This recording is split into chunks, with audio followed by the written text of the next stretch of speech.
uma microfonia. Bem, começamos agora o segundo dia do Congresso Todos Juntos contra o Câncer, nosso 11º Congresso. É uma alegria muito grande estar aqui. Meu nome é Luana Lima.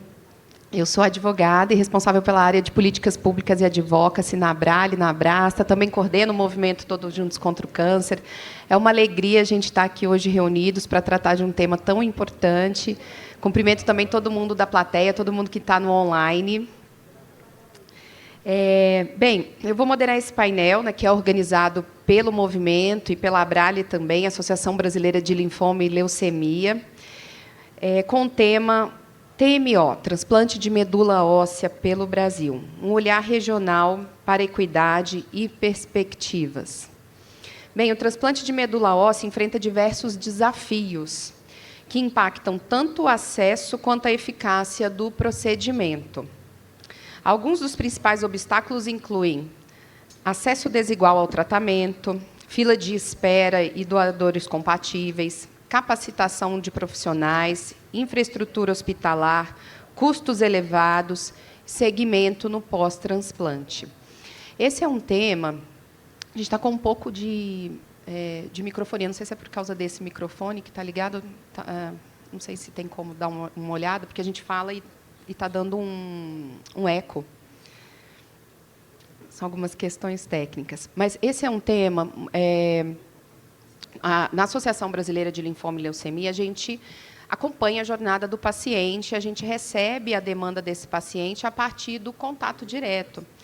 E um dos temas, desde o ano passado, né, já há algum tempo que a gente vem levantando como principal, é a questão do transplante de medula óssea. Todas essas questões que eu coloquei aqui, né, nessa contextualização, a gente vem há algum tempo tentando trabalhar, construindo parcerias. No Congresso, no ano passado, a gente fez uma reunião mais específica com alguns profissionais, com algumas lideranças, com o Ministério da Saúde, sobre a questão do TMO. E que desencadeou em algumas ações que a gente fez especificamente com a AME. Eu vou apresentar aqui as pessoas que estão participando, e que fez com que a gente entrasse mais a fundo, conhecendo as realidades, conhecendo as questões também regionais sobre o TMO, e trazendo essa vivência do paciente e também dos profissionais lá na ponta. Então, para fazer essa discussão, eu tenho aqui a doutora Carmen Vergueiro, fundadora e coordenadora da AMIO, responsável pela implantação do Laboratório de Histocompatibilidade da Santa Casa de São Paulo. Bem-vinda, doutora Carmen. Nosso querido também Ricardo Bini, que é hematologista, gestor em saúde e chefe do Serviço de Hematologia do INCA. Dr. Fernando Barroso, que é presidente da Sociedade Brasileira de TMO, pós-doutorado também em pesquisa. Dr. Renato Cunha, médico hematologista, também com doutorado na USP. E o Dr. Renato também, ele é coordenador e líder do Comitê de Equidade da Associação Brasileira de Hematologia, Hemoterapia e Terapia Celular, a BHH, com quem também a gente tem uma relação muito estreita, trabalhamos muito próximos, né, em várias ações com a BHH. A Patrícia Freire, né? Gente, vocês estão lembrados da carinha da Patrícia, lá na coordenação, lá na política nacional de oncológica. Mas a Patrícia, agora, ela está na coordenação geral do Sistema Nacional de Transplantes do Ministério da Saúde, e também foi coordenadora intra-hospitalar de doação de transplantes pela ONT. Patrícia, é uma alegria. A gente está muito feliz que você continua. A gente estava falando aqui, né, quando a gente soube que a Patrícia ia sair lá do câncer, mas ia estar na SNT, a gente ficou muito feliz. Seja bem-vinda também, Patrícia, mais uma vez. Então, como eu estava falando, a gente tomou como uma prioridade esse tema, né, discutir esse tema e entender melhor as questões regionais, entender qual é essa realidade. A gente reuniu também já com a SBTMO para fazer essa discussão. E, junto com a AMIO, a gente tem feito esse trabalho de aprofundamento. A doutora Carmen tem escutou nas últimas semanas, né, os representantes da SBTMO regionais.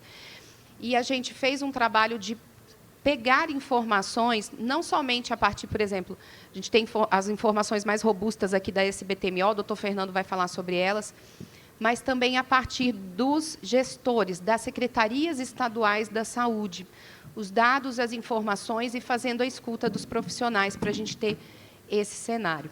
Hoje, nesse debate, a gente vai ter, então, esse cenário, a gente vai discutir, né, sobre esse cenário dos transplantes, mas também acho que a ideia é que a gente saia com proposições, com questões propositivas daqui. A gente tem a Política Nacional de Prevenção e Controle do Câncer, que está norteando aqui o nosso Congresso, né? Mas a gente precisa ter apontamentos propositivos para que venha se efetivar. E, numa questão tão importante relacionada aos cânceres hematológicos, que a gente possa ter, né, tudo isso que eu falei aqui, a questão do acesso, a questão do acompanhamento no pós, a questão dos leitos, a questão da regionalização, que isso possa realmente se efetivar. Queria cumprimentar também o Wagner, que está aqui da AME, nosso parceiro também, que nos ajuda tanto. E passo a palavra, então, para a doutora Carmen começar aqui a apresentação dela. Alô? Eu vou ficar de pé para poder enxergar. Fica à vontade, doutora Carmen. Bom, primeiro eu queria agradecer o convite da Luana e da Abrali para a gente fazer essa parceria, que tem rendido muito, eu acho muito boa, né? É um desafio, mas a Abrali também ajudou. A gente tem uma estrutura já pronta para trabalhar, fazer em políticas públicas, coisa que a gente nunca teve essa perna para fazer. Então, eu estou achando ótima essa parceria. E queria agradecer o convite por estar aqui e a presença de vocês, todos, que podem ajudar muito nessa discussão. E também dos colegas aqui da mesa, que têm conhecimento profundo na área, e a ideia é que a gente saia com propostas. Então, o que eu fiz depois desse convite foi pegar os dados do Tabiwin, com a Janaína, que organizou para mim, maravilhosa mesmo.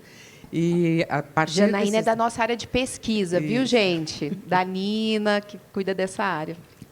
Ela montou no Power BI os dados de transplante, de faturamento, dividido por estado, dividido por tipo de transplante, ficou sensacional, muito bacana. E, em cima disso, e com as outras informações, usando os outros registros que existem, eu montei uma apresentação tentando exatamente abranger esse convite dela, que é o olhar regional e em busca de equidade, né, e perspectivas para o transplante. Então, pode começar? Deixa eu ver aqui. Então, o objetivo é democratizar o acesso do transplante de células-tronco hematopoéticas no Brasil. E a gente vai abordar alguns tópicos. O perfil demográfico dos pacientes que vão para transplante, os indicadores de transplante no Brasil e no mundo, a distribuição geográfica e o deslocamento dos pacientes, o papel das centrais de transplantes, o redome, a causa primária de óbito nos transplantes e um pouco da opinião dos especialistas que nós pudemos escutar da Sociedade Brasileira de TMO. Então, os dados que eu vou mostrar, eles vêm principalmente desses lugares aqui, onde a gente pode acessar coisas nacionais, né? Então, primeiro dessa análise de pesquisa feita pela Brari, da Janaína, né, que eu falei, dos dados do Registro Brasileiro de Transplante da BTO, da SBTMO, então dos registros brasileiros da SBTMO, e do mapa de transplante, que é uma iniciativa da AMIO, também para buscar registrar os dados e deixar aberto para o público informações sobre transplante de medula óssea. Então, a primeira coisa que é caracterizar demograficamente os pacientes. Então, a gente tem que, quanto à idade, 81% dos transplantes são feitos para adultos, acima de 18 anos, 19% crianças. Em relação à raça e à cor, nós tínhamos reparado aqui que existe uma diferença entre a população geral e a população transplantada. Então, a gente tem... Ops, desculpem. Aqui... Sim, agora estou entendendo. Então, a gente tem aqui que a população parda, por exemplo, é 45% da população do Brasil e é 39% da população transplantada. A população branca é 44% da população do Brasil e é 54% da população transplantada. A população negra é 10% da população do Brasil e 6% da população transplantada. Então, isso chamou a atenção. A gente tinha essa informação já tinha levantado essa suspeita e fomos confirmar que realmente existe uma diferença olhando a partir do sistema DataSUS. E a gente, então, comparou as duas populações e comparamos aqui o transplante halogênico em azul, o autólogo em laranja, e aqui a escolaridade, né, dos pacientes da população geral. O que a gente vê? A gente vê que, tanto no transplante halogênico quanto no transplante autólogo, a escolaridade dos pacientes é menor, quer dizer, no fundo, a gente tem mais paciente com fundamental incompleto na população geral do que no transplante, e, na outra ponta, a gente vê que a gente tem mais indivíduos com nível superior completo que são transplantados do que a gente tem na população, que é 19%, aqui nesta ponta, né? Então, a gente percebe essas duas coisas quando a gente levanta os dados. Então, em relação ao perfil demográfico, a gente encontra mais brancos e um maior percentual de indivíduos com nível superior completo no grupo dos transplantados. Esse desequilíbrio entre os números encontrados na nossa população e o perfil dos transplantados pode ser decorrente da dificuldade de acesso ao tratamento, onde aqueles com maior escolaridade conseguem vencer as barreiras com maior facilidade. Isso é um registro que já foi observado por outros autores, e no México, e aqui mesmo no Brasil, em relação à leucemia mieloide aguda. Esse slide aqui é um slide clássico que a gente usa para entender como que é o número de transplantes feito pelos países ao redor de todo o mundo, né? E aqui, então, eles colocam todos os continentes. Cada continente está representado de uma cor. Então, aqui nós temos as Américas de azul, e a gente vai vendo que, quanto mais escuro, os países que transplantam mais. Então, aqui a Europa verde, quanto mais escuro, transplanta mais, depois na África vermelho, e assim vai.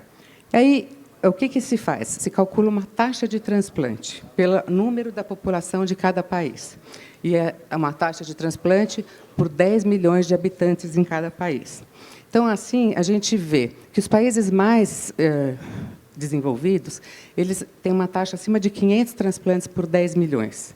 Então, isso a gente vê nos Estados Unidos, Canadá, a gente vê ali na Europa, que está em verde, um verde mais escuro, são taxas acima de 500 por 10 milhões. Enquanto o Brasil, nessa época, estava entre 21 e 100, que é esse azul mais clarinho aqui, transplantes por 10 milhões de habitantes.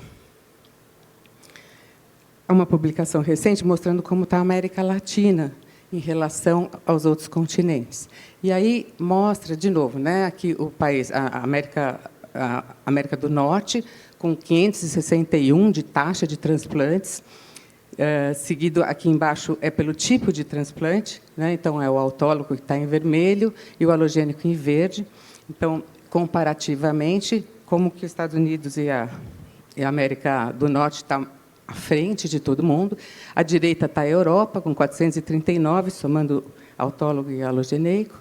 E, no meio, aqui, a América Latina, que está bem mais baixa, com 77 transplantes por 10 milhões de habitantes. Depois vem Emirados, aí vem África, Ásia. Bom, aqui a gente fez calcular, o que nós fizemos foi calcular a nossa taxa de transplante, usando dois dados. A gente usou o dado que a gente encontrou no registro da BTO, que é o que registra maior número de transplantes.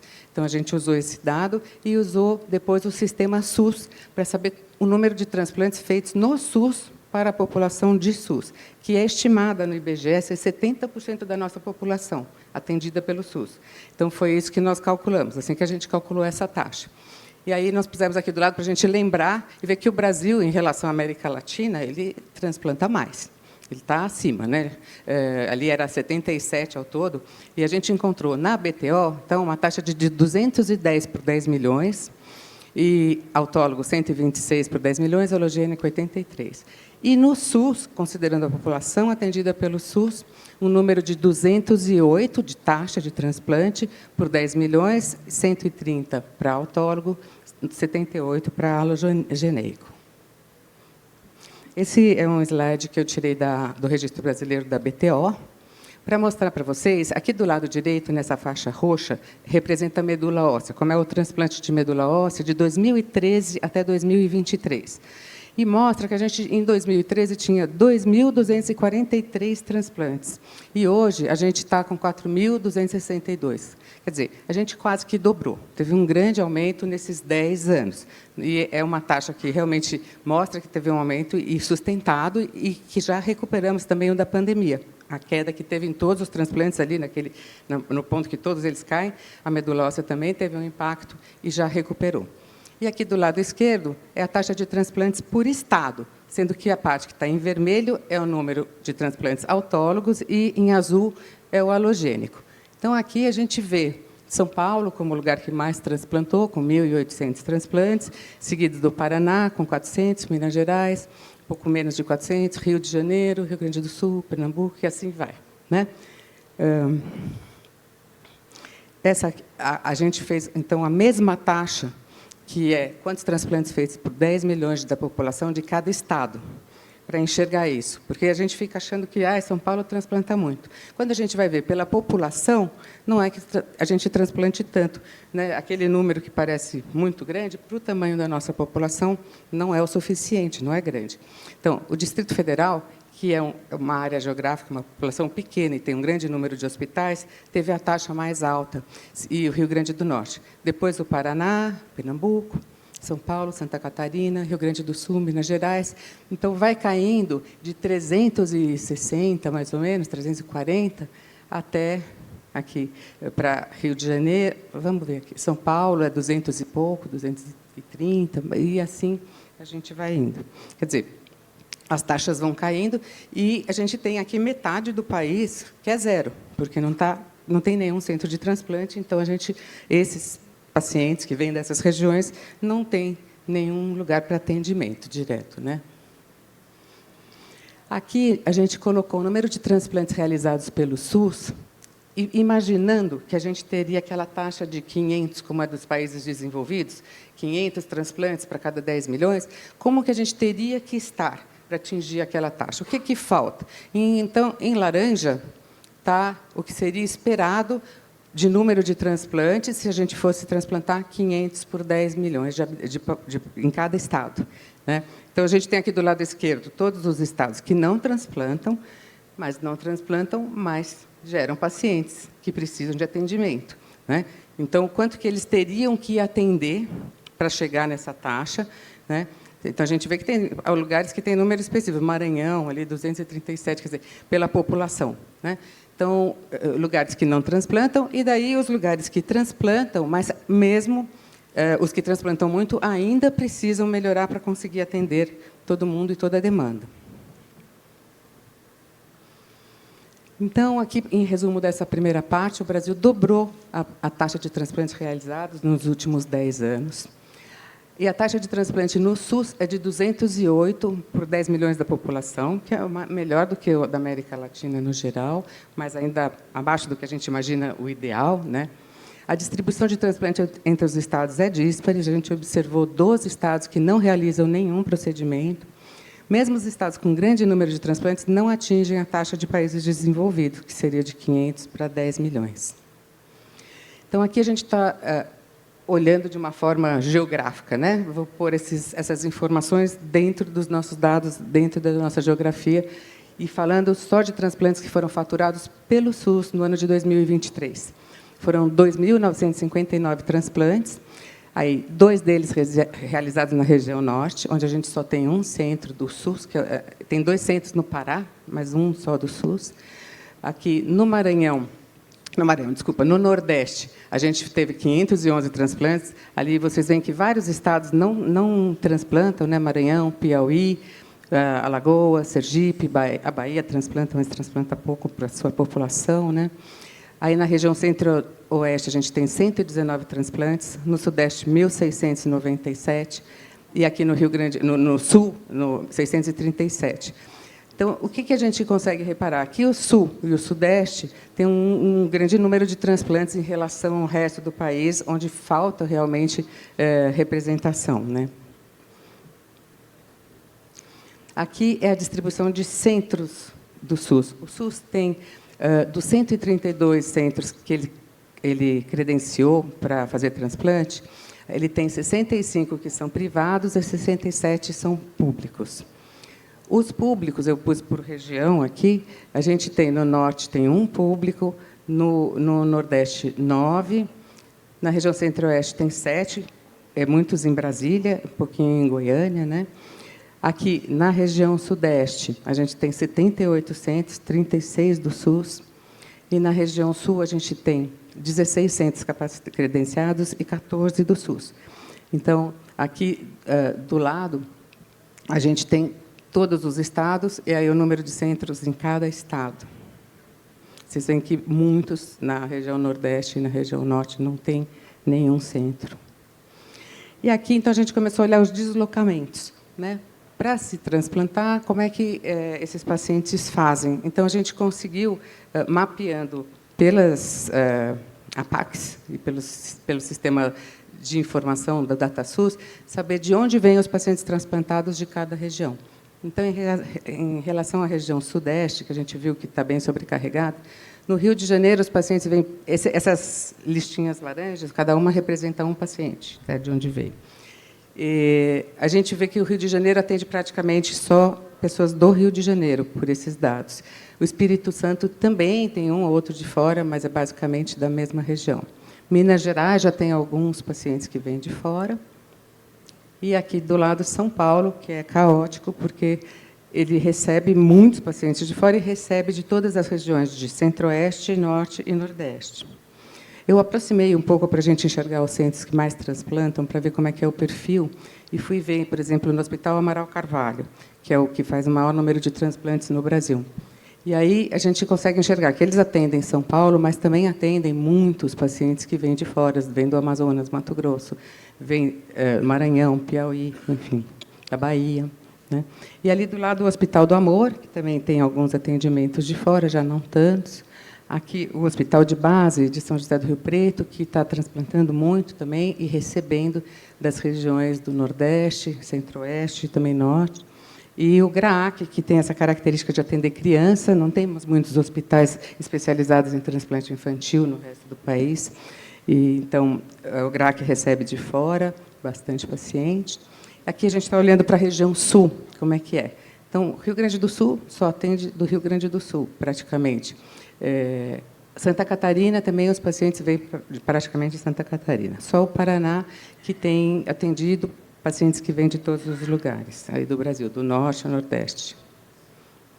O deslocamento do Nordeste tem um grande deslocamento para Recife, que é um polo de transplante, que faz um grande número de transplantes. Então, eles têm de todos os lugares, e de uns lugares meio fronteiriços aqui do Brasil. Natal recebe da região de Nordeste predominantemente, e de Natal também. O Ceará também recebe do próprio Ceará, e tem um de Paraíba. E Salvador recebe praticamente também só de Salvador. Aqui a região Centro-Oeste, que tem 2 centros, né, um no Distrito Federal, e depois tem em Goiânia, recebe pouca coisa de fora. Então, aqui, esse outro gráfico, ele vai mostrar para a gente o número de transplantes autólogos e alogênicos que cada estado fez. Então, assim, a gente consegue enxergar que, primeiro, tem vários estados que não fizeram transplante, tem alguns aqui que a gente vê que só fazem autólogo, por exemplo, a Bahia. Então, tem uma desproporção entre o número dos transplantes autólogos e alogênicos. Então, não é só o número, mas também a qualidade. A gente precisa de centros que façam transplante com maior complexidade. Então, aqui a gente tem, por exemplo, o Distrito Federal, que também está com muitos transplantes autólogos e poucos alogênicos. E a gente tem aqui Minas Gerais, que também transplanta, mas um grande número de autólogos em relação ao halogênico. E aí tem um centro, por exemplo, que está desviado até. Não é o comum a gente ter desse jeito, mais transplante halogênico do que autólogo, como tem no Paraná, né? E São Paulo também, a gente vê que tem um grande número de transplantes halogênicos, que são transplantes de maior complexidade, de custo mais caro, que o paciente tem que permanecer por muito mais tempo próximo da unidade. E, para esses transplantes, é muito mais difícil a gente encontrar atendimento ainda. Bom, a gente questionou o SNT, primeiro, como seria feita a regulação. Porque, para todo esse deslocamento, vocês imaginam que os pacientes precisam ter uma orientação. Alguém tem que estar coordenando como é que é feito isso, né? E aí, o SNT respondeu que a regulação de leitos consta entre as ações necessárias para efetivar a regulação de acesso à assistência, né? Em relação a como que os hospitais têm que reportar os dados para o gestor, como é que isso é feito, cabe ao gestor local do município, o Estado, a responsabilidade no estabelecimento de fluxos, rotinas referentes à regulação. E aí, a gente saiu para conversar com as centrais de transplantes. E a gente mandou para 26 centrais de transplantes, aí, obrigada, Wagner, que teve toda essa paciência, de mandar esse questionário pela Lei de Acesso à Informação. Ele mandou 2 vezes, e, mesmo assim, a gente teve 18 centros que não responderam. 18 centrais de transplante que não responderam. 11 nem responderam nada, e 7 disseram que não responderam porque não fazem transplante. E aí a gente teve 8 centrais que responderam. Eu vou mostrar aqui rapidamente. Mesmo dos que responderam, a gente percebeu que vários não tinham muitas informações. E é muito comum a central de transplante mandar para o médico transplantador responder por ela. Eu sei que o médico transplantador conhece o processo e consegue fazer, principalmente quando tem poucos centros. Então, ela delega para o médico transplantador essa função de gestão, de coordenação. Então, quais são as questões que foram geradas pela distribuição dos centros que a gente viu agora, né? A distribuição dos centros leva à necessidade de grandes deslocamentos. Esses deslocamentos são custosos, e, mais que custosos, traumáticos para os pacientes que se afastam da sua cidade, da sua rede de apoio. Eles não recebem um suporte adequado para se manter fora nas grandes capitais, onde o custo de vida é muito alto. Então, o tratamento fora de domicílio, que deveria custear hospedagem, transporte e alimentação, ele é insuficiente para os pacientes. A maior parte das centrais de transplante não está envolvida na regulação e não atua para facilitar o acesso dos pacientes ao transplante de medula óssea. Os centros da região Norte, Centro-Oeste e alguns do Nordeste não realizam transplantes de maior complexidade. Os centros que recebem pacientes das regiões sem atendimento, eles têm de lidar com transplantes de maior complexidade, os halogênicos, e eles mesmos não conseguem alcançar o número de transplante ideal para a sua região. Agora, a gente vai falar um pouquinho sobre o REDOME. O REDOME, acho que todo mundo conhece aqui, é o nosso registro de doadores de medula óssea. A gente tem orgulho de ter o terceiro maior registro do mundo, um grande número de doadores cadastrados. E foi um trabalho que a AMEL participou muito desde o começo, então a gente tem conflito de interesse aqui, porque a gente quer ver esse trabalho sendo utilizado, a gente quer ver isso sendo eficiente. E aqui, nós pegamos o ano de 2023, e então usamos aqui como referência esse dado dos transplantes, 360 transplantes que eles viabilizaram pelo REDOME. A gente mandou para o Congresso, até da SBTMO, esse dado aqui, que, com os dados do mapa do transplante, a gente pôde fazer uma comparação com a Europa e com os Estados Unidos, e a gente achou algumas diferenças nos nossos dados. Que a gente, primeiro, tinha mais leucemia linfóide aguda do que eles, do que a Europa e do que os Estados Unidos, que a gente estava usando mais medula óssea no transplante como fonte de célula do que se usava fora, e uma coisa que chamou muita atenção é que a gente tinha um número maior de transplantes haploidêntico. Então, aqui, tipo de doador, né, aqui embaixo da tabela. O haploidêntico no Brasil estava 39,2%, enquanto na Europa era 20% e nos Estados Unidos 25%. Isso quer dizer, a gente está fazendo muitos transplantes haploidênticos e a gente não tem usado tanto o não aparentado quanto a Europa e quanto os Estados Unidos. E a gente foi confirmar esses dados vendo os dados da SBTMO, que também mostrou aqui, em cinza, o aumento que vem acontecendo com o transplante haploidêntico ao longo do tempo, né? Então, a gente está aumentando muito o número de transplantes haploidênticos e diminuindo, olha o azul, que é o não aparentado ali, como a gente vem diminuindo. Então, essa é uma questão que eu acho que a gente tem que discutir, porque é muito custoso, né? O REDOME é um grande investimento público, é um banco público com investimento público enorme, né? A gente pegou aqui o faturamento só de exames HLA não aparentados, que é feito para buscas do REDOME, 120 milhões durante o ano de 2022. Isso significa, se a gente for olhar para 259 transplantes que eles viabilizaram, só de exame HLA a gente teria gasto 336 mil por transplante. Não estou falando do custo do transplante, é só os exames para seleção de doador. Se a gente comparar aqui com o que é gasto no transplante, no tempo que ele está internado, a gente tem que o governo teve faturamento de 100 milhões para os transplantes halogênicos e 47 para os autólogos, durante o ano de 2023. Em média, um transplante custa para o governo halogênico, né, em média, 101 mil, e o autólogo, 24.900. Então, se a gente entender, né, o impacto que está tendo esse custo do redome, e que é um investimento necessário, e que ajuda muita gente, a gente precisa aprender a usar isso, a fazer com que realmente seja eficaz esse uso. A gente consultou o redome para saber como é que acontece, e a resposta foi que, em 2023, eles cadastraram 2.021 novos pacientes para busca no redome, e que, desses, 1.000 pacientes concluíram o processo de identificação de doador. Né? 1.000 chegaram a doador, mas só foram utilizados 369. Né? Então, a gente está tendo um grande esforço e aproveitando pouco. Daí, ela fala que o tempo que o redome demora para entregar um doador é de 70 dias, em média, mediana. Né?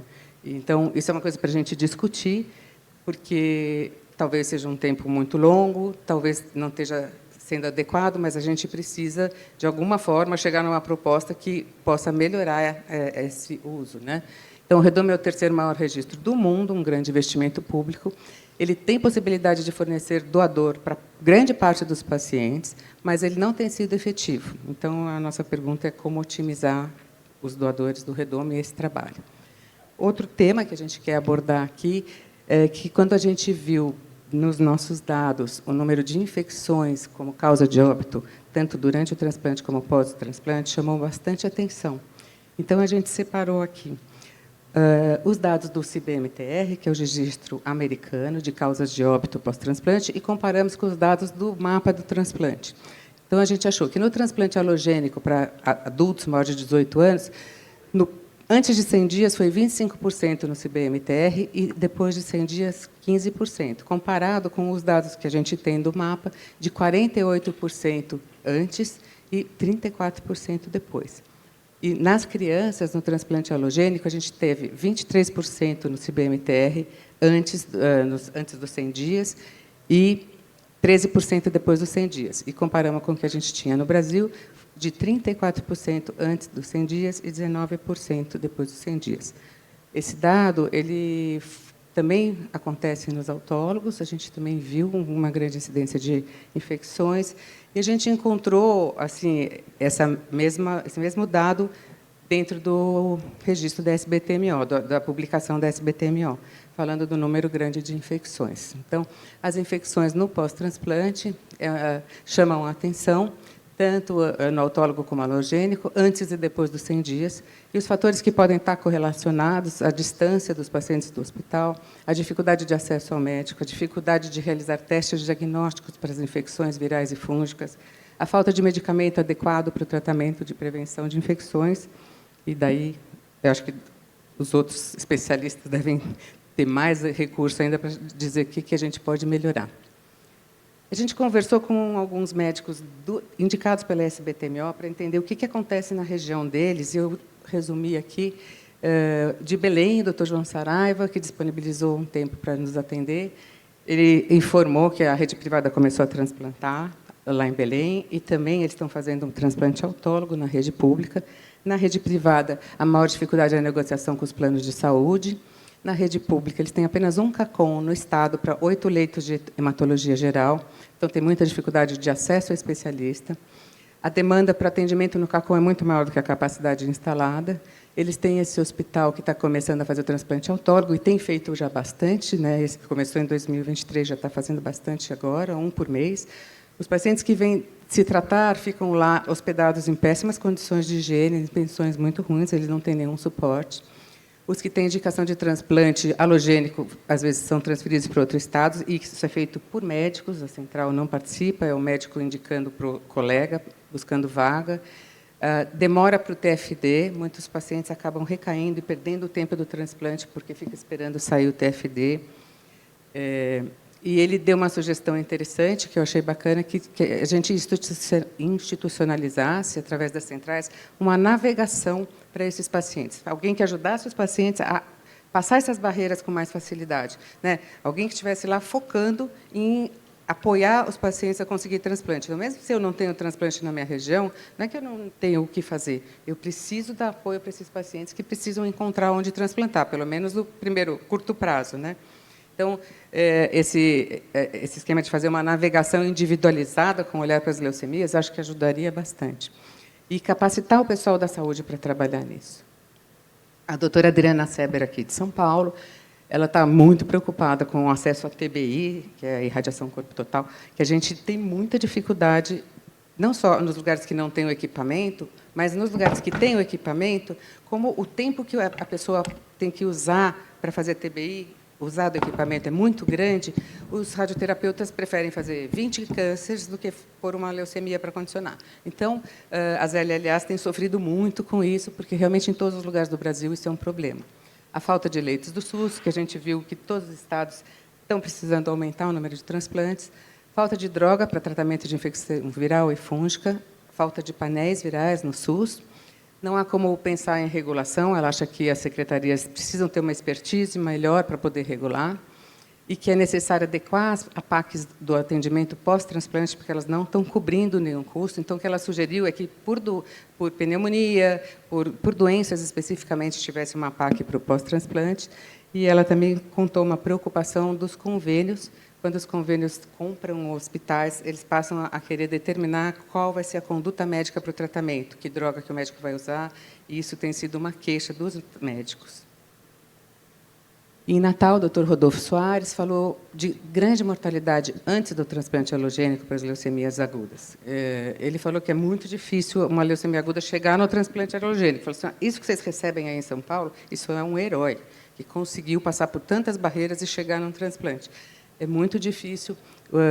O Unacom lá não tem capacitação para hematologia, eles atendem oncologia, mas eles não conseguem, todos os pacientes, eles dizem que infectam na indução, que não tem um suporte bom.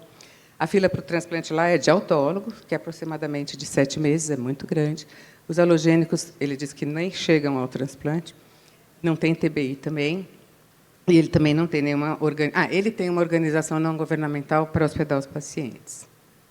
Então, em conclusão da apresentação, o nosso número de transplantes aumentou nos últimos anos, mas a gente ainda está longe de alcançar um país desenvolvido, onde a gente precisaria aumentar 120% dos nossos procedimentos. A gente tem indicação de que o acesso ao tratamento é maior para brancos e para indivíduos com maior escolaridade. Os pacientes demoram a chegar ao especialista, o que causa óbitos antes do transplante. A rede precisa ser mais ágil, ter um atendimento mais individualizado. As distribuições geográficas dos centros de transplantes deixam regiões inteiras sem atendimento. Os deslocamentos são necessários no momento, mas o custeio é insuficiente. É preciso pensar no apoio aos pacientes quando eles estão fora de domicílio. Os estados que mais transplantam não estão alcançando o número suficiente de transplantes para a sua população. Os transplantes de maior complexidade estão concentrados em poucos estados. O redoma está sendo subutilizado, precisamos torná-lo mais eficiente.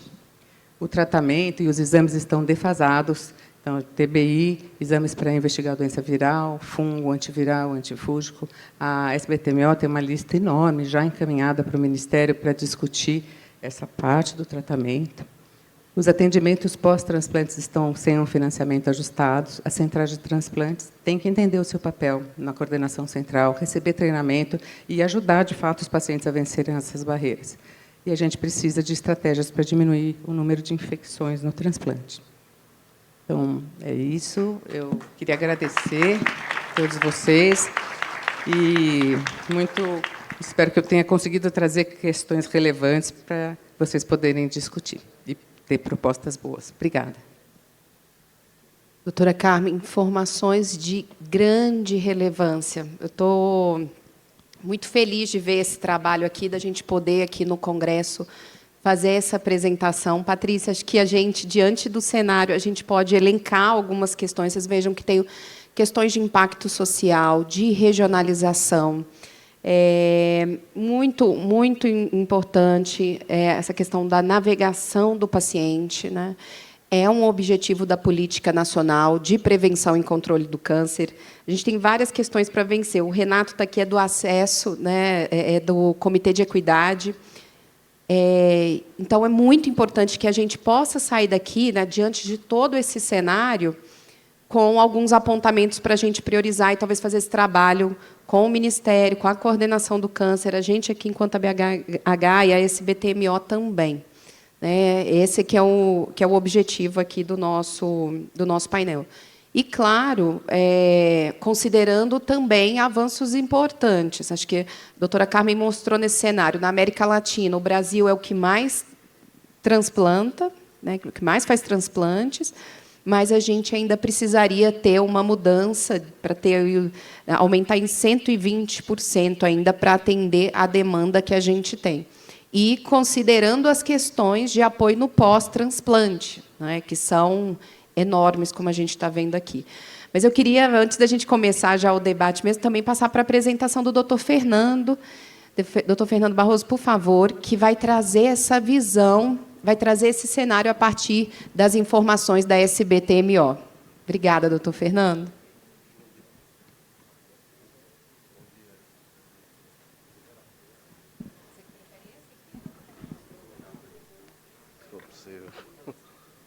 Acho que eu sei.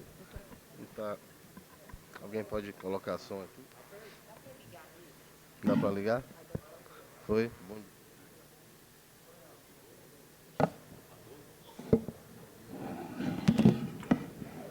Bom dia. Bom dia a todos. Eu queria muito agradecer a Brali a oportunidade de estar aqui com vocês discutindo isso, um tema que é intrinsecamente relacionado à Sociedade Brasileira de Transplante de Medula Óssea, mas que pedi para colocar a minha apresentação, por favor. E próximo, por favor. Acho que desculpa. Tá bom, tá já. Obrigado, desculpa. Tem um aspecto muito importante que a gente tem que deixar muito claro aqui, que é a jornada do paciente. Então, não se pode falar em tratamento e em hematologia sem se falar do acesso ao tratamento, e o transplante ele entra com uma grande virada de chave da maioria das doenças que nós tratamos, a despeito de inúmeras drogas, biespecíficos, terapia-alvo. Realmente, a opção curativa que nós temos é o transplante de medula óssea, na maioria das vezes o halogênico. Então, é preciso estar dentro do escopo do tratamento dos pacientes essa opção. Isso não pode ser algo irregular, que eu costumo dizer que nós temos pelo menos 4 Brasis. Tá? Então, nós temos Sul e Sudeste, nós temos a região Nordeste, a região Norte totalmente desassistida, e a Centro-Oeste, que tem um perfil diferente dessas outras. Então, esses cenários, eles claramente mostram por que nós fazemos mais de 4.000 transplantes, a Argentina faz 400 transplantes por ano. E, mesmo assim, é insuficiente, como a doutora Carmen mostrou. Então, nós temos um dever de casa, de um trabalho muito maior do que a maioria dos outros países, em função da dimensão desse país. Tá? Junto desse cenário todo, desculpa, ainda estou aprendendo a passar aqui. Então, eu queria comentar que o Brasil ele possui, sem dúvida nenhuma, o maior programa de transplante de órgãos e tecidos do mundo. Tá? Nós somos o segundo maior programa. E nós temos uma proporção em torno de 88% de transplantes feitos no sistema público. Isso é bastante. E 12% no privado. E o Redome, como a Carmen mostrou, com mais de 5 milhões e 700 mil pessoas cadastradas. Nós precisamos usar o Redome. Não é porque é só necessidade, não. Porque o transplante não aparentado, com doador aparentado, ele é semelhante de resultados igual ao doador familiar. Então, isso é uma obrigação nossa. E nós temos essa opção que nos diferencia perante os outros países da América Latina, por exemplo. Eu preciso falar do começo, porque sem saber de onde nós viemos, nós não podemos ir a lugar nenhum. Então, a fundação da SBTMO, em 1996, é fundamental para nós sabermos de onde nós partimos. Outro dado muito importante, nós temos 133 estabelecimentos autorizados para fazer transplante no Brasil, dos quais todos podem fazer autólogo, aparentado 82 e não aparentado 60. Então, só aí você já consegue ver que tem uma dificuldade no acesso. Em 2023, como a Carmen mostrou, foram feitos 2.959, quase 3.000 transplantes pelo SUS no nosso país. Na sua maioria autólogos, e a maior demanda é autólogo mesmo, pessoal. Mieloma múltiplo é fundamental o indivíduo ter acesso a transplante de medula óssea, porque faz toda a diferença. O indivíduo que é um bom respondedor no mieloma, que faz no transplante, ele aumenta de maneira eficiente a sobrevida no transplante. Então, nós precisamos pensar nisso. Mas observem que o indivíduo do não aparentado só foram 225 transplantes pelo SUS. Então, isso mostra que o crescimento do transplante aplidente, que é algo importante, necessário, mas não se pode optar por um aplidente sem pesquisar doador não aparentado. Isso não é correto. Isso não é correto. Não é uma conduta feita em nenhum lugar do mundo. Infelizmente, com a pandemia, isso cresceu muito e se instalou de alguma forma. Por outro lado, o transplante aplidêntico ele é muito mais complexo do que um transplante aparentado. Ele chega a reativar 90% de CMV. Isso implica ter acesso à prevenção de citomegalovírus, a tratamento para refratariedade, que não tem no SUS. Então, a mortalidade é muito alta, o nível de recaída é muito alto. E nós não podemos pensar em transplante como algo pontual. O transplante é uma jornada em que se pensa em longo termo follow-up, de seguimento do doente. Que qualidade de transplante eu estou fazendo e que vida esse indivíduo vai ter depois do transplante. Isso faz parte da nossa responsabilidade, enquanto transplantadores, enquanto médicos, enquanto cidadãos. Então, nós precisamos pensar nisso. Nós temos no Brasil 275 equipes credenciadas. E algo muito diferente de alguns países. Nós temos alguns hospitais com mais de 10 equipes no mesmo hospital. Tá? Isso é uma tendência, isso é um cenário, é uma realidade. De todo modo, veja bem, isso é muito difícil de padronizar conduta num hospital desse, porque são 10 equipes diferentes. Então, isso é algo complexo, que a gente tem que aprender a lidar com isso. Então, é um ponto importante. Entre 2023 e 2024, foi feito um esforço sobre-humano do Sistema Nacional de Transplantes e da Sociedade Brasileira de Transplante de Medula Óssea para credenciar novos centros e descentralizar o autólogo. Não é justo que um cara que mora no Piauí, no Maranhão, em Manaus, tenha que vir para São Paulo fazer um transplante de medula óssea autólogo. Isso é inaceitável. Isso é inaceitável. Então, o primeiro problema que tem que ser resolvido é que o autólogo possa ser feito no lugar onde o indivíduo vive. Principalmente mieloma múltiplo, que não há necessidade de criopreservação. Você pode fazer sem criopreservação. Isso é factível. Então, esse é o principal ponto. Nós precisaríamos atacar. Se nós conseguirmos fazer isso, nós estamos dando um grande passo para melhorar todo esse cenário fora da complexidade.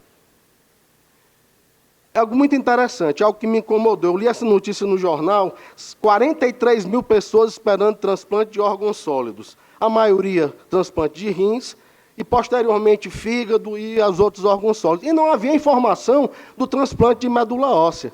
Isso me incomodou de sobremaneira, e desde esse dia nós iniciamos, através da sociedade, uma pesquisa com os centros, mandamos para todos os centros que são ligados à SBTMO, e de todo modo, tivemos a resposta de 63 centros, mas de centros que realmente fazem transplante, que fazem transplante halogênico e que têm representatividade e que informam seus dados. Então, esses dados que eu estou passando para vocês, essa possível fila que nós temos, são dados fidedignos, porque são dados de serviços que publicam seus dados, que têm uma transparência nesses transplantes que são feitos. Nesse cenário, nós observamos, em julho de 2024, desse ano, 1.762 pessoas esperando transplante no Brasil. Dentre essas, a maioria, obviamente, do centro público, em torno de 39%, e de centros mistos, que são muito comuns no Brasil, que fazem público e privado, uma outra parte. Mas olha que curioso, O privado também tem fila. Tem fila por quê? Porque ele também tem dificuldades, muitas vezes, na aprovação. Por exemplo, no linfoma de zona do manto, os convênios, às vezes, não liberam para o transplante, quando a gente sabe que é eficiente você transplantar esse indivíduo após a remissão completa. E se você não faz isso, isso não está correto. Então, é preciso mudar essa política, é preciso mudar essa questão, não só para o público, nem para o privado, mas para todas as pessoas que precisam de transplante indistintamente. E aqui dentro dessa pesquisa mostrou claramente que a maioria desses centros reportavam seus dados, então eram dados fidedignos, eram dados que eram respeitáveis. Tá? E uma coisa importante é que a maioria desses centros, o que se espera, que é o que é mais razoável, que se espera transplante autólogo, e dentro desse cenário, 586 pessoas esperando transplante halogênico. Tá? Olha que interessante nesse levantamento dessa fila. A fila maior é de São Paulo, no segundo lugar, Minas Gerais, tá? O terceiro lugar, o Ceará, o meu Ceará, tá? Em que nós temos permanentemente 180 pessoas, em média, esperando transplante, a sua maioria mieloma múltiplo. Tá? Mas nós recebemos, Carmen, não só pacientes, nós recebemos pacientes da Bahia, da Paraíba, de várias regiões do Nordeste, até da região Norte, Tocantins, Manaus. Então, a gente tem recebido alguns pacientes dessa forma. Tá? E que muitas vezes mudam de endereço para poder transplantar no Ceará. Tá? Ainda existe isso ainda e deve existir no Brasil inteiro. Em segundo lugar, o quarto lugar, o Rio de Janeiro. E o que me preocupa profundamente é a Bahia, a quinta maior fila, num local onde não tem transplante halogênico pelo SUS. Isso é muito grave, gente. E as doenças falciformes estão na Bahia. E como é que essas pessoas vão ter acesso a transplante? Então, é preciso discutir isso de alguma maneira. Isso aqui é uma recomendação conjunta da BHH, junto com a SBTMO, para que as pessoas cadastrem os pacientes no registro de receptor de medula óssea e se pesquise no REDOME. Estão pedindo aos colegas, explicando aos colegas hematologistas. Então, nós precisamos ser, de alguma maneira, propagadores dessa informação. Tá? Aqui são dados que a Carmen já mostrou, não vou repetir. Tá? São dados do RBT. Isso aqui é uma iniciativa muito importante, que é o Registro Brasileiro de Transplante de Medula Óssea da SBTMO. Quais são as duas grandes diferenças desse registro? Primeiro, ele é em parceria com o CIBMTR e ele é auditado. Tá? Então, o dado é todo auditado. Isso é fundamental. Segundo, nós temos segmento dos resultados. Então, não adianta eu saber quantos transplantes eu fiz se eu não sei o que acontece com os pacientes. Esse dado não tem valor. Eu preciso saber se o indivíduo está vivo com 3 meses, 6 meses, 1 ano, 5 anos, e o que é que aconteceu com ele, qual foi o tipo de complicação que ele teve. É isso, essa resposta nós precisamos ter. Isso é seriedade, isso é compromisso, tá? Com o doente e com a nossa atividade. E é muito importante porque a gente concede a esses centros que nos reportam, que reportam o CIBMTR e a SBTMO, um certificado, e a gente teve ainda no passado já o apoio do Sistema Nacional de Transplantes nesse certificado. Aqui são as iniciativas da SBTMO, com a publicação desses dados, os nossos consensos. Próximo ano nós teremos a atualização do consenso brasileiro. Aqui são os nossos summary slides que são publicados anualmente. E aqui são os centros que participam. O crescimento desse registro. O perfil desses doentes. Havia um predomínio de halogênico, que na verdade é um viés, porque a maioria dos centros faziam muito halogênico, então vem mudando. Mieloma e leucemia mieloide aguda predominando. E posteriormente o predomínio acima de 18 anos e nas crianças, mas uma coisa muito importante, e que, junto da SBTMO, principalmente na gestão do Nelson, junto comigo, e continuou nesses próximos anos, até que a gente conseguiu a publicação do transplante até 20 anos, até 75 anos, então, em 2020, isso é muito importante em termos de acesso, houve um crescimento. Aqui a questão do APO, que a gente precisa discutir, não se pode fazer APO como se faz aparentado, sem ter acesso a segmento, e a prevenção de CMV, ou mesmo refratariedade, porque a reconstituição imune é muito mais complexa, então precisa rediscutir isso. A questão da infecção que a Carmen trouxe, o que é inaceitável que você tenha a maior causa de mortalidade até 100 dias ser infecção, né, no nosso país. Isso é diferente de todos os países desenvolvidos, isso é igual em todo canto. Então, é igual em São Paulo, é igual em Fortaleza, é igual em outros centros. Tá? Então, isso precisa ser resolvido. Após 100 dias é a doença de base, mas acima de 60 anos é a infecção até 100 dias e após 100 dias. É algo muito interessante. Aqui o crescimento dos centros que estão reportando, então a gente está muito feliz com isso. Nós temos 92 centros, e esses dados são dados muito confiáveis e que nos ajudam muito. Então, essa distribuição ao longo do Brasil.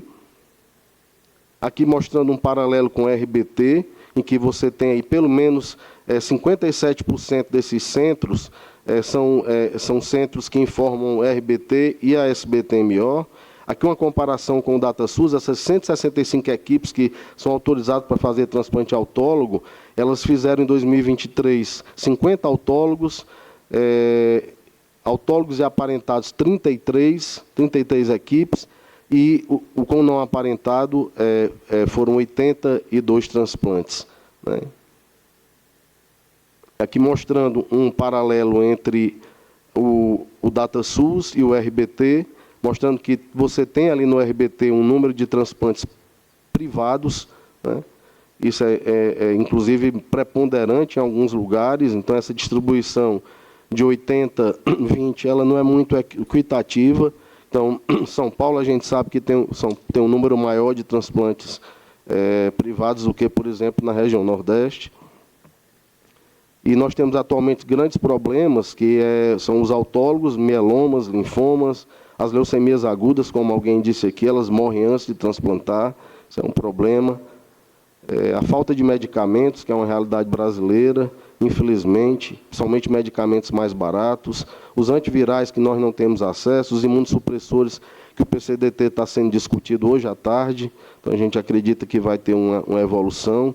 O tiotepa, que agora está registrado e é fundamental no neuroblastoma e nos transplantes com infiltração do sistema nervoso central.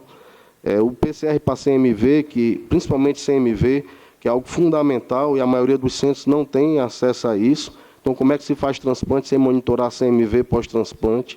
Isso é inaceitável, isso deveria ser obrigatório. Tá? Então, isso precisa ter uma política pública de obrigatoriedade disso. Principalmente a APO, que você chega a ter 90% de reativação. A irradiação corporal total, que é uma vergonha, porque os centros de radioterapia trabalham para o governo, atendem os doentes com câncer, mas não fazem TBI, porque TBI não dá lucro. Então, isso tem que mudar, isso é uma vergonha. Alguém tem que dizer que tem que botar ordem nessa casa, certo? Está errado, né? O quimerismo, que é algo que não está disponível no SUS também. A gente tem alguns centros específicos, eu montei no meu centro, montei com verba de pesquisa, mas isso é um absurdo também, porque é a mesma coisa, como é que eu transplanto e eu não sei o que acontece. Tá? A pediatria, que é um trabalho do nosso grupo, mostrando que o número de diagnósticos que tem na região norte e nordeste de câncer em criança é maior do que no sul e no sudeste, e o número de transplantes é inferior. Então, isso é uma calamidade, eu acho que a gente nem devia dormir vendo algo dessa natureza. Então, mostrando as diferenças do nordestino, do gaúcho, mas são todos iguais nas suas dificuldades. Tá? São irmãos e primos nas suas dificuldades. As variações regionais, tá? Os centros credenciados recentemente no Piauí, São Luís do Maranhão, mas são centros, infelizmente, somente privados, então ainda há uma dificuldade de acesso para esses pacientes. Tá? Eu acho que aumentar o número de leitos por SUS é fundamental, e a qualificação desses leitos, em termos de perspectiva futura. Nós precisamos de estratégias de aumentar centros que realizam coleta para o não aparentado. Isso é um grande problema do Brasil. Tá? Não é justo que o indivíduo more no Sudeste e vá para o Nordeste fazer uma coleta de medula óssea, um doador saudável, porque não encontra um centro numa região. Então, acho que nós temos que encontrar uma maneira de remunerar e de ser mais equitativo isso. Esse é um gargalo nosso. Os registros brasileiros de transplante precisam ser transparentes e fortalecer essa parceria entre nós todos, tá? Talvez a obrigatoriedade do reporte, eu acho que isso é fundamental para quem paga, para ter essa cobrança, tá? E a ampliação em regiões, talvez com mentorias, de qualificação de times. Não é só fazer transplante, é fazer transplante com qualidade e com treinamento. Tá? Discutir estratégias de implementação da terapia celular, é um outro tópico, eu não vou entrar nesse tópico, que é a CART-CEL, acho que não cabe aqui. Tá? E eu queria muito agradecer à SBTMO, à minha diretoria, tá? A todo o time, ao CIBMTR e aos gerenciadores de dados que me ajudaram nessa apresentação. Obrigado. Muito obrigada, doutor Fernando. Eu quero fazer um agradecimento especial à SBTMO, que traz também dados e informações tão importantes e que também é um grande parceiro. Eu acho que a gente tem aqui questões muito importantes para os nossos debatedores agora, doutor Renato, Ricardo, Patrícia. Questões que devem deixar a gente incomodados aqui, como o doutor Fernando falou, gente, a gente não conseguir fazer os transplantes de paciente pediátrico, a gente não pode dormir com isso. Não tem como, sendo que a gente tem toda a capacidade para fazer isso e não conseguimos realmente efetivar. Lembro aqui a doutora Adriana Seber também, que é uma grande defensora, nossa parceira também, que levanta esses temas e que sempre nos questiona e coloca esse incômodo também para a gente. Eu vou passar, então, para esses comentários. Eu acho que a gente podia, aqui, né, os comentaristas, apontar, talvez, alguns pontos que a gente poderia partir para início desse trabalho. E eu queria muito, Patrícia, que a gente fizesse esse segmento, a partir desse painel, junto com o Ministério, fazendo esse diálogo com as duas coordenações, tanto a de transplantes quanto a do câncer, para a gente poder avançar em alguns pontos. Eu vou começar aqui com o doutor Renato, falando sobre a BHH, mas eu queria que fizéssemos os comentários. A Raíssa já me apontou que o tempo aqui, a gente está com um tempo mais curto, mas eu quero muito que a gente possa fazer esses apontamentos dessas prioridades. Por favor, doutor Renato. Bom, obrigado, Luana. É um prazer estar aqui com vocês. Quero agradecer o convite. Acho que a gente pode ir direto para a discussão, né? Eu tinha alguns slides ali, mas não tem. Eu acho que é mais fácil a gente comentar. Porque eu acho que o trabalho da BHH dentro do Comitê de Equidade, o que nós temos feito é tentar entender. Eu acho que os dados são impressionantes da Carmen, mas do Barroso, do ponto de vista de mapeamento e diagnóstico. A gente considera que esse trabalho da BHH, através de um questionário em que nós estamos aplicando a todos os nossos associados, nós somos mais de 3.000, mas também da equipe multidisciplinar, ele vai na linha do diagnóstico também, de tentar entender como que é o exercício da nossa profissão de hematologista, né, mas também quais são os impactos do dia a dia daqueles que estão com o paciente, que está lá na ponta, né? E lembrar que o Brasil não se resume às capitais, o Brasil também tem o interior que a gente não consegue chegar. Então, assim, não adianta a gente querer discutir acesso se no interior dos estados a gente não tem unidade de transplante. E a gente não coloca uma unidade de transplante sozinha, ela precisa de um hospital terciário para existir, ela precisa de um laboratório de histocompatibilidade. Então, existe todo um caminho para que uma unidade possa ser instalada. Então, o que nós estamos tentando fazer é mapear também o como. Como que a gente vai fazer para mudar essa realidade? Quer dizer, a gente pode atuar dentro da estrutura que já existe, potencializando e otimizando o que já está instalado, mas também a gente pode ir pelo caminho de novas instalações. E aí, quais são os locais? Eu posso aqui dar um exemplo, por exemplo, no Pará. Nós lançamos o programa de equidade, o nosso questionário em Belém, no início desse ano.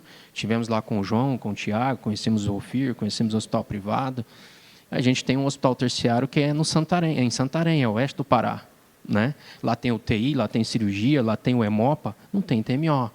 E por que não tem TMO? Não tem um profissional que a gente consiga se instalar nesse local.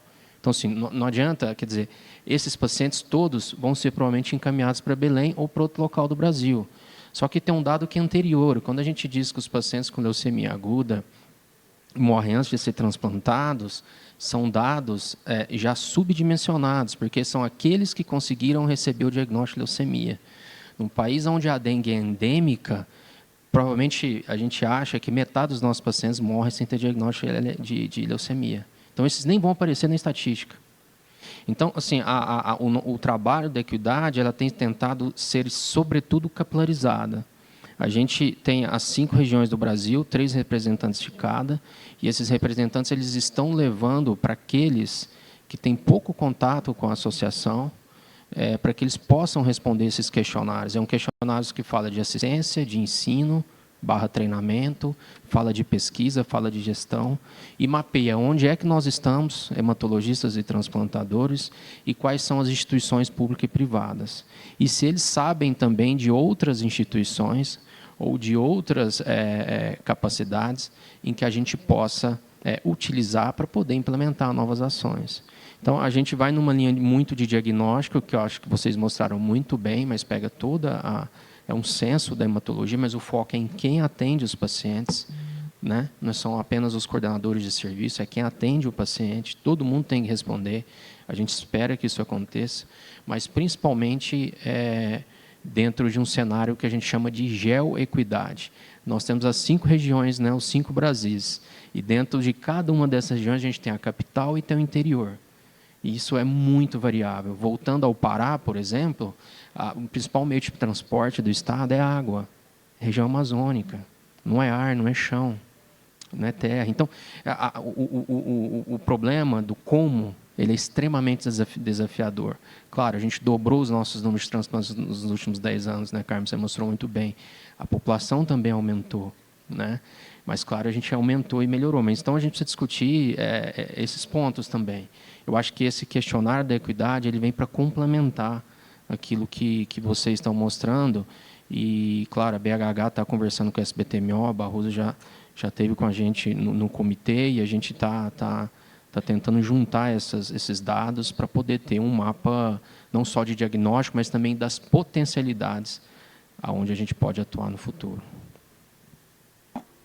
Obrigada, doutor Renato. Importante trabalho da BHH e que não é um trabalho individual, mas é um trabalho também com os parceiros, é um trabalho escutando a sociedade civil e escutando os pacientes.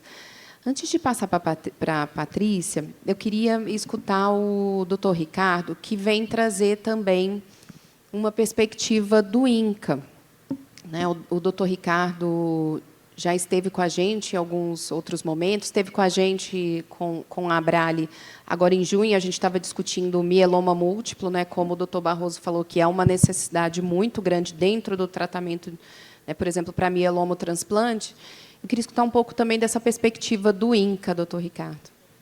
Bom, primeiramente queria agradecer poder participar dessa discussão e fiquei muito impressionado com os dados que a Carmen apresentou, com o Fernando, e como um médico hematologista e transplantador, eu tenho minha perspectiva de quanto difícil é, né?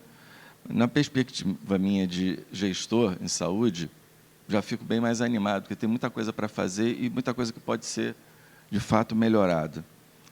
Saio daqui diferente do que eu cheguei. Mas eu queria ressaltar algumas questões. O Fernando falou que nós temos vários Brasis. E não é só o Brasil que tem aquele Brasil do Nordeste, do Norte, do Sul. Nas regiões Sudeste, e em São Paulo é assim, no Rio de Janeiro também, nós temos vários Brasis dentro desses locais. Eu posso colocar, por exemplo, na perspectiva do INCA, né? A gente tem uma perspectiva na visão regional também, né? Para vocês entenderem o que é o cenário, estou no estado com uma população muito grande e a nossa situação ali é que nós temos um hospital no estado para fazer transplantes halogênicos para o estado inteiro.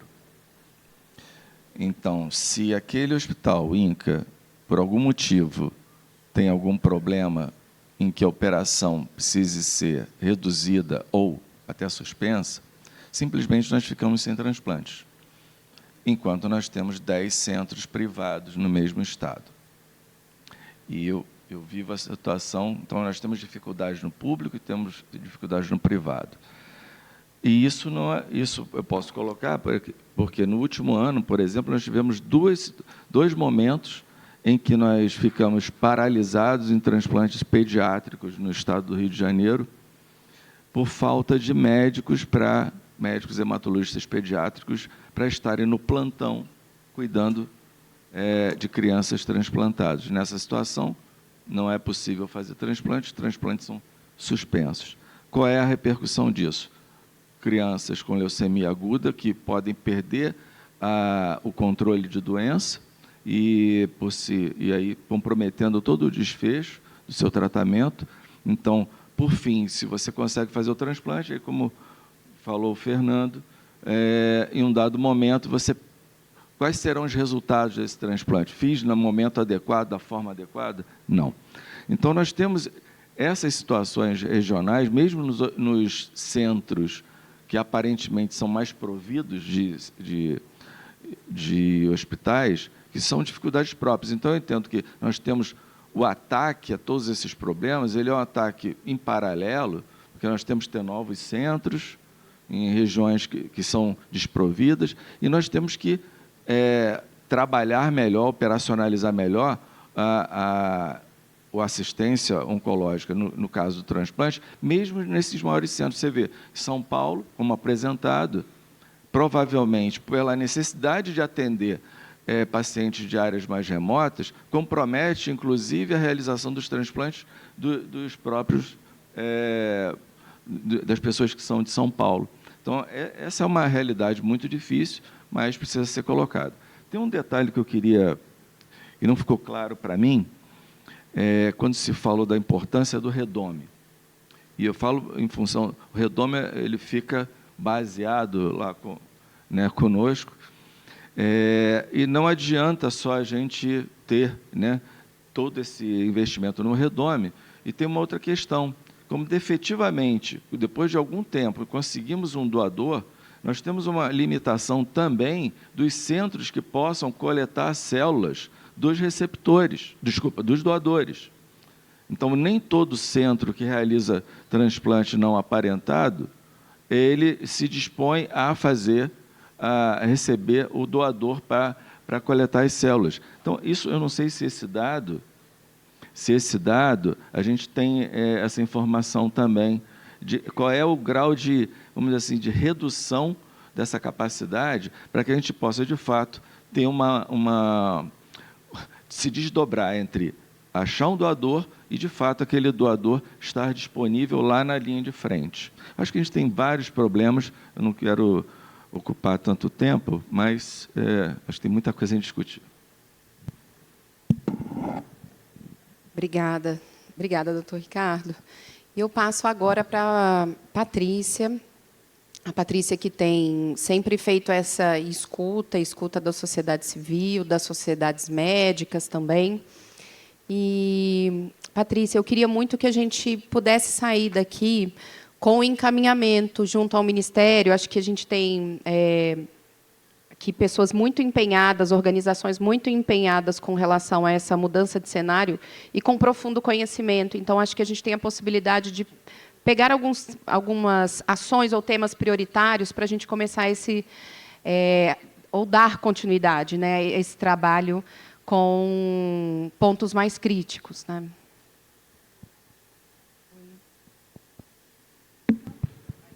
Aqui, mas não está.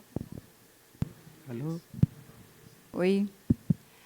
Tá, tarefa difícil, viu, Luana? Falar depois dos que me antecederam, porque conhecem tanto, estão ali na ponta, então, realmente é uma tarefa muito difícil. Porém, na verdade, foi oportuno, porque muita coisa do que foi ouvido aqui seria aquilo que eu ia puxar, inclusive, como provocação para a gente conversar aqui hoje. Porque, na verdade, e oportunamente também, eu passei, depois de 20 anos consecutivos no Sistema Nacional de Transplantes, e aí é um prazer verificar aqui alguns rostos conhecidos.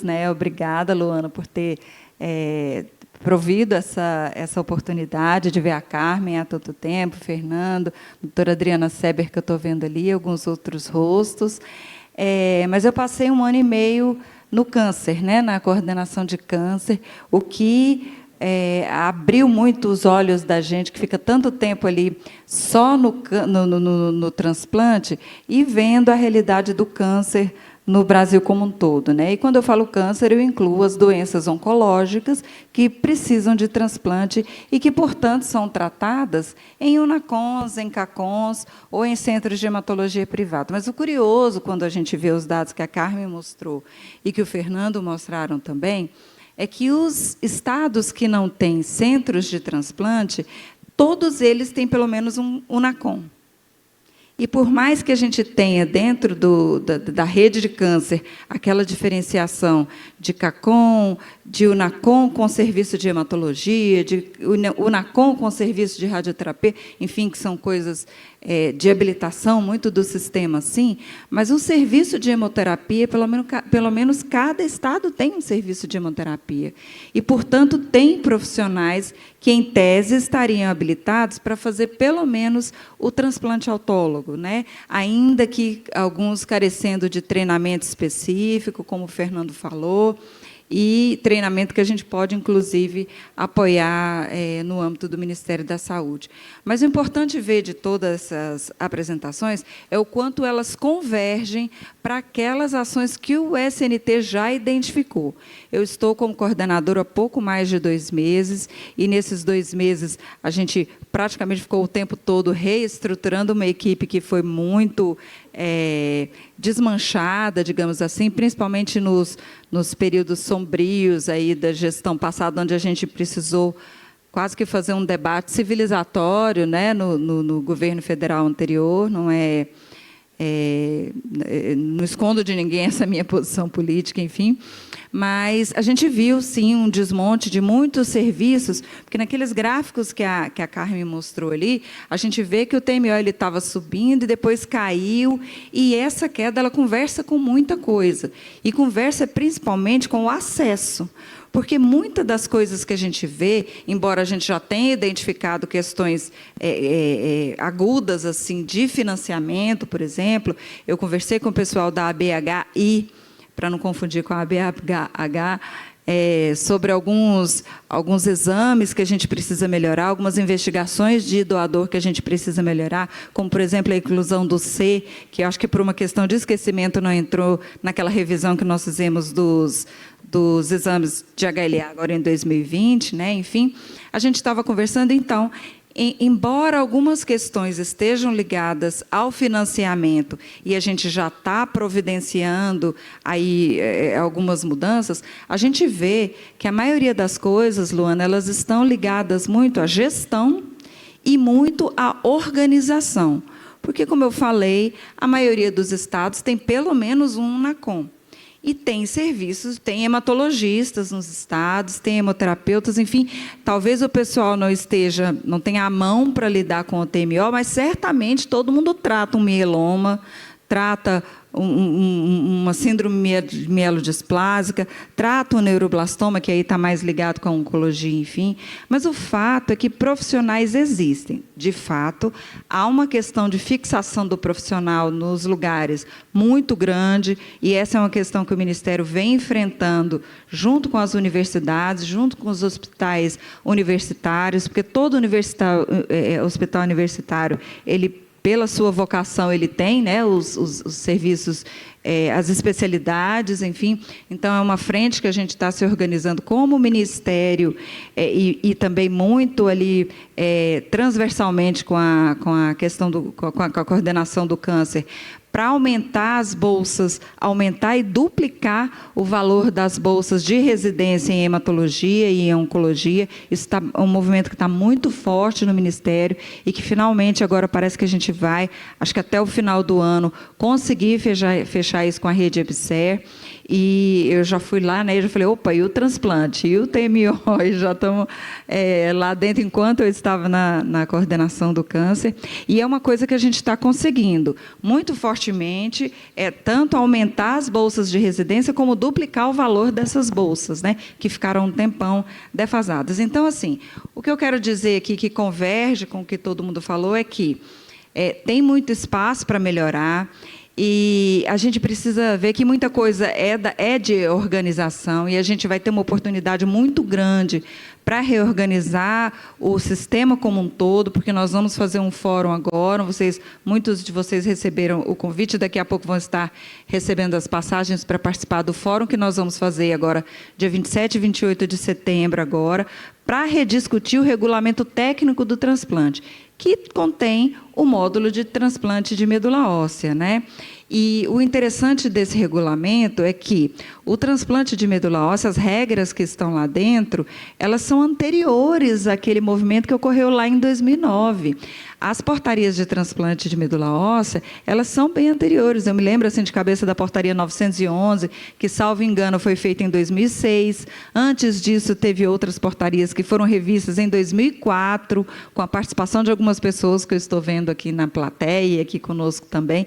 Então, quer dizer, o mundo mudou, né? O acesso mudou, a equidade mudou, os centros mudaram, as pessoas mudaram. Hoje tem muita gente nova chegando, que desconhece muito do histórico que a gente passou, mas que está cheia de energia, de transformação para a gente fazer agora. Então, essa é uma oportunidade muito grande para a gente rever os papéis, para a gente discutir a necessidade de registros mais amplos, que não se restringam a números, assim, número de centros, números de transplantes, modalidade de transplante, idade, sexo, que isso é uma coisa que todo mundo consegue no Tabnet, no Tabewin, mas para a gente melhorar o registro, para a gente conhecer onde, como e quais são os resultados dos transplantes. Eu estive conversando com alguns parceiros, inclusive alguns internacionais, em alguns países, e o pessoal... Hoje mudou muito, né, gente? A tecnologia, ela tem avançado muito.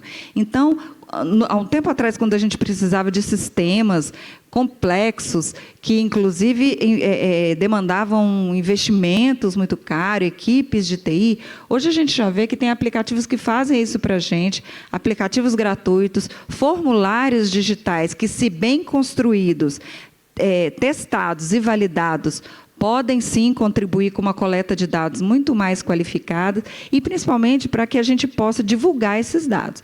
Porque vamos combinar que hoje, se você entrar no site do Ministério, e aí eu sou obrigada a reconhecer essa fragilidade, sou obrigada a concordar com muitos com os médicos, com as entidades que falam assim, mas a gente entra lá e o dado que a gente vê é só quantitativo. Eu concordo.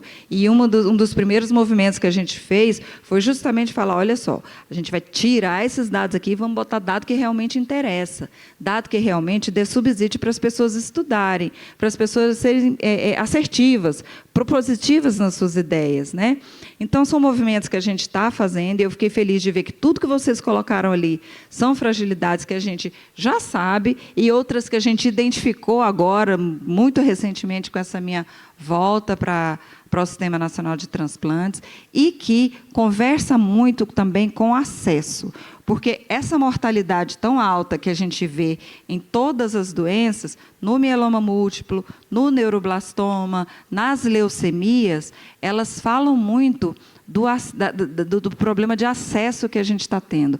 Porque as pessoas até têm, em algum momento, o acesso ao diagnóstico da leucemia, mas esse diagnóstico da leucemia, por exemplo. Mas esse diagnóstico, quando ele chega muito tarde, tirando, muitas vezes, do doente a possibilidade de cura.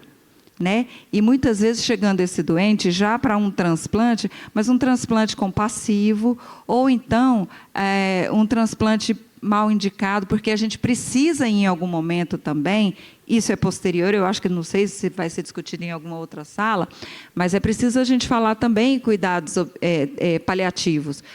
paliativos de qualidade, e é preciso falar também em obstinação terapêutica. A gente recebe alguns casos que, embora a gente reconheça que se tenha falhado no diagnóstico, que se tenha falhado no início do tratamento, a gente também está falhando em oferecer cuidados paliativos de qualidade para os doentes. Porque muitos doentes eles vão para alguns, a gente tem visto, e eu recebo muitos relatos pessoais de muitos hematologistas e oncologistas, enfim, de que eles estão indicando alguns transplantes assim por não ter o que indicar, por não ter o que fazer. Então, a gente precisa conversar, sim, em algum momento, e esse fórum, eu não sei se vai ter algum fórum que vai falar de cuidados paliativos, Sim. mas a gente precisa falar disso. E tem outras coisas do ponto de vista organizativo, eu sei que meu tempo já esgotou, mas eu não posso deixar de falar do Redome. O Redome é uma conquista do povo brasileiro, mas o Redome é um registro. E o Redome ele faz muito mais do que a atribuição que ele tem, que é de registrar. A atribuição de alocar leito, de achar a vaga para o doente transplantar, ela conceitualmente não é do Redome, ela deveria ser do SNT. Então, o SNT está se organizando para fazer isso. Hoje, a gente tem a Central Nacional de Transplantes, que é a unidade 24 horas do Ministério da Saúde, que trabalha como um hospital, diuturnamente, em regime de plantão, que acabou assumindo esse papel da regulação. Não é o ideal, porque a Central Nacional de Transplantes não tem as ferramentas para fazer isso. Então, mas a equipe recebeu essa missão e acabou fazendo e acabou funcionando muito bem em algum momento. Tanto é que muitos doentes que a gente viu naquele mapa ali de distribuição de deslocamento de pacientes, eles só estão conseguindo sair dos seus estados porque a Central Nacional de Transplantes conversa, ela tem uma lista, e aí encaminha para os hospitais que a gente fez um inquérito no passado, salvo engano, em 2018 nós fizemos um inquérito, precisamos refazer, porque entrou muitos outros centros. A gente fez um inquérito e perguntou assim, todo mundo está autorizado. Quem faz SUS? Quem tem interesse em oferecer vagas para o SUS? Então, os hospitais que ofereceram vaga, a gente passou a mandar para eles. Tanto é que eu não vou citar nome, mas nós temos um grande centro aqui em São Paulo, que no primeiro momento recebeu mais de 50% dos casos que a gente encaminhou para ele. Então, quer dizer, a gente sente falta de leito para fazer o transplante, mas a gente vê também uma má distribuição dos leitos existentes. Porque aquele hospital, por exemplo, falou, olha, eu não recebo doente. Então, ele não recebe doente por quê? Se ele é SUS e se ele tinha vaga. E essa foi a realidade de outros centros que a gente encontrou. Então, isso reforça aquilo que eu estou falando de organização. A gente precisa organizar o sistema e precisa organizar o sistema numa lógica de rede, porque a gente tem centros lado a lado com vagas ociosas e que não conversam com os outros centros, porque a regulação interestadual ela não está organizada para isso.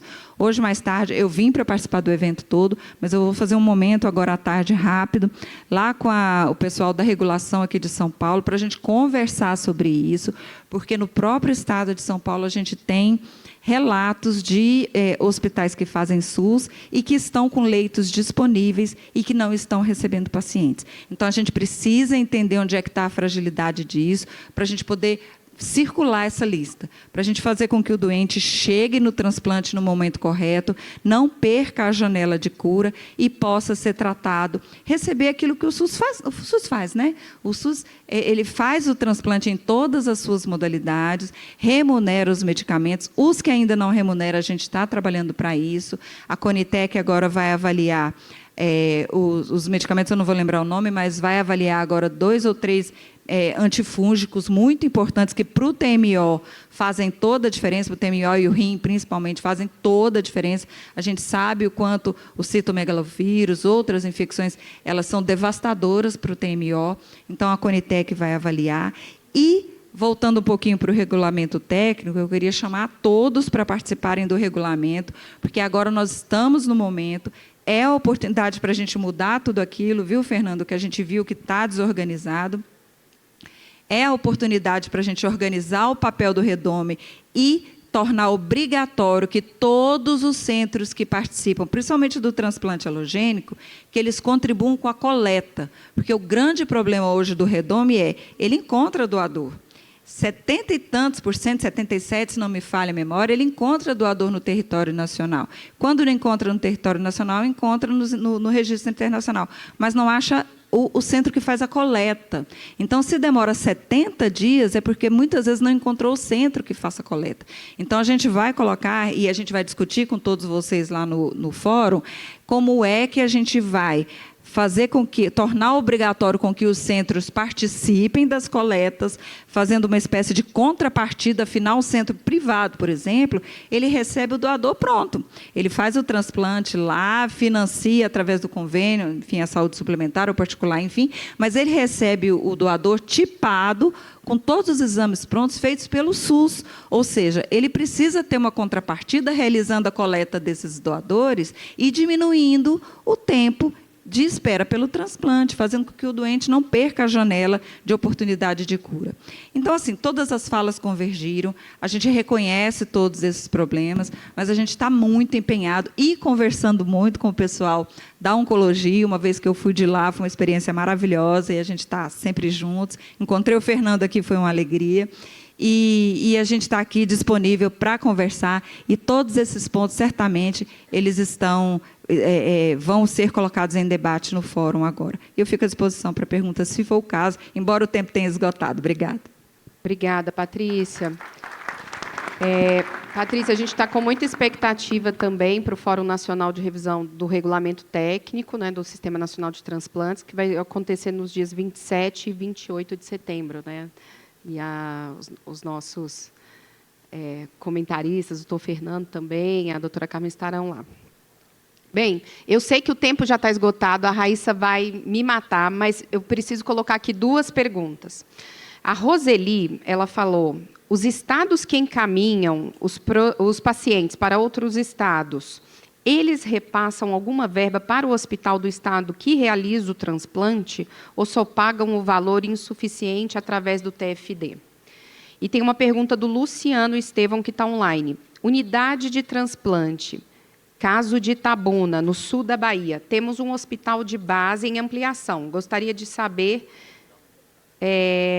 do Ministério da Saúde e dos Transplantes se podemos provocar esse assunto com as autoridades locais. Gostaria de uma resposta. Você pode responder bem rapidinho para a gente, Patrícia, por favor? Claro, sim. Inclusive, parte do gestor o pedido de autorização. E a gente tem outros pedidos no estado da Bahia para autorizar a CACONS e o NACONS, e, portanto, tem capacidade de atender as doenças oncohematológicas transplantáveis com o transplante de medula, né? Até agora não recebemos esse pedido, mas, de fato, parte do gestor a iniciativa de solicitar autorização. Se estiver tudo ok, a gente providencia rapidamente a vistoria, se for o caso, e autoriza. Agora, uma coisa importante que a gente tem que ver também no regulamento é a capacitação do pessoal e o número mínimo de equipes, viu, Luana? Porque, como o regulamento anterior, ele diz que basta um médico, não se faz transplante de medula, principalmente aplidêntico, halogênico, enfim, com um médico na equipe. É uma coisa, então, que a gente precisa de vocês todos para a gente reorganizar isso, porque o médico ele pode até estar lá supervisionando a infusão da célula, mas e a doença do enxerto contra o hospedeiro? E as infecções fúngicas, virais, bacterianas, e toda a repercussão que um transplante de medula causa sistemicamente. Então, isso é preciso o Estado se preparar suas equipes para poder organizar o serviço de transplante. A outra pergunta eu acabei me perdendo. A outra pergunta era sobre se os estados que encaminham os pacientes para outros locais, se eles recebem algum repasse também. Não, é basicamente o TFD, e quando o Estado encaminha através da regulação estadual, eles têm que pactuar esse CIB. Como é que eles vão se organizar em termos de financiamento? Quando eles não têm essa pactuação pronta e a regulação é apoiada pela Central Nacional de Transplantes, o Estado contribui apenas com o TFD. O transplante ele é ressarcido pelo hospital, se for SUS, pela tabela de procedimentos. Tá certo, obrigada. E que é um dos grandes problemas que a gente enfrenta, essa pactuação, né? Queria agradecer também a presença dos nossos outros profissionais, pacientes. Está aqui o André, doutor Nelson. Muito obrigada pela presença de todos aqui.